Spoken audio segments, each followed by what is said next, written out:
School, college, university, اس کی ساری تعلیم مکمل ہو چکی تھی۔ بس آخری سیمسٹر کا رزلٹ آنا باقی تھا۔ آج کل اسے کوئی کام نہیں تھا سوائے بوائے فرینڈ کے ساتھ فون پر لمبی چوڑی خوش گپیاں کرنے کے۔ یونیورسٹی میں وہ کسی کو دل دے بیٹھی تھی، محبت کر بیٹھی تھی، روگ لگا بیٹھی تھی۔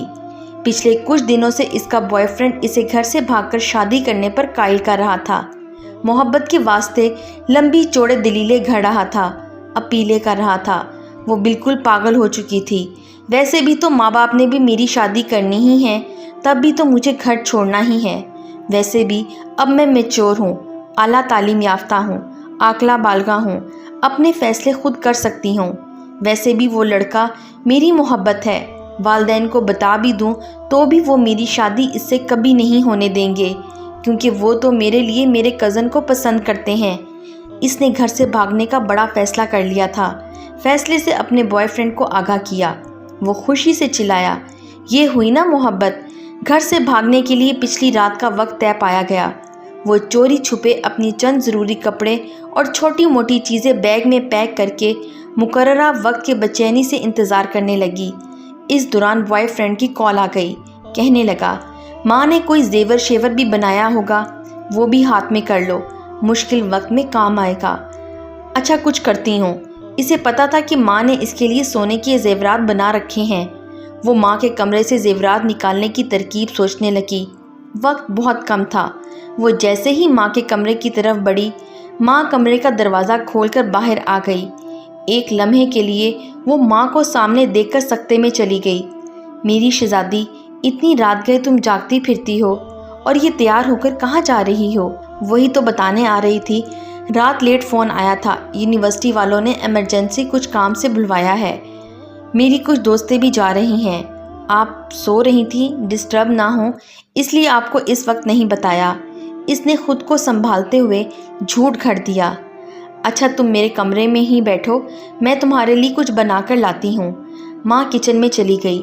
وہ ماں کے کمرے میں داخل ہوئی۔ بہت اچھا موقع مل گیا ہے، اس نے یہ سوچتے ہی جلدی سے پیٹی کا دروازہ کھولا تو سب سے پہلے اس کی نظر اپنے لیے بنے لال رنگ کے بہت پیارے لہنگے پر پڑی، جو اس کی ماں نے خاص طور پر شادی والے دن کے لیے اس کی پسند سے بنوایا تھا۔ ماں اکثر کہتی رہتی تھی، جب میری بیٹی اسے پہن کر دلہن بنے گی، شہزادی لگے گی شہزادی۔ ایک سے بڑھ کر ایک اچھا سوٹ، بہترین بستر، ڈنر سیٹ، ٹی سیٹ اور نہ جانے کیا کیا سامنے آ رہا تھا۔ بہت سے قیمتی اور خوبصورت چیزیں تو ایسی تھیں جو ماں نے چوری چوری بنا رکھی تھیں، جن کا علم اسے آج ہو رہا تھا۔ چیزیں الٹ پلٹ کرتے کرتے آخر زیورات اس نے ڈھونڈ ہی نکالے، لیکن اس کا دل و دماغ چکرا کر رہ گیا تھا۔ زیورات اس سے اٹھائے نہیں جا رہے تھے۔ اس نے کمرے میں نظریں دوڑائیں تو دیکھا فریج، مشینیں، برتن، سب کچھ اس کے لیے رکھا پڑا تھا۔